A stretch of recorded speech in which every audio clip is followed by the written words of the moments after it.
సీతారామ కళ్యాణం, జగదేక వీరుని కథ వంటి సూపర్ హిట్స్ వచ్చిన 1961లోనే నటరత్న ఎన్టీఆర్ నటించిన మరో మంచి చిత్రం కలసి ఉంటే కలదు సుఖం. తమిళంలో విజయవంతమైన బాగ పిరివినై చిత్రం ఆధారంగా రూపుదిద్దుకున్న ఈ చిత్రంలో వికలాంగుడి పాత్ర పోషించారు ఎన్టీఆర్.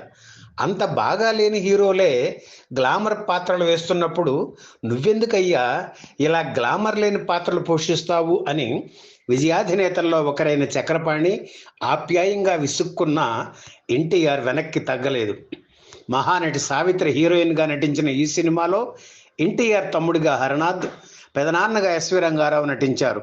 రంగూన్ రాజా గారి రేలంగి నెగటివ్ షేడ్స్ ఉన్న పాత్ర పోషించారు.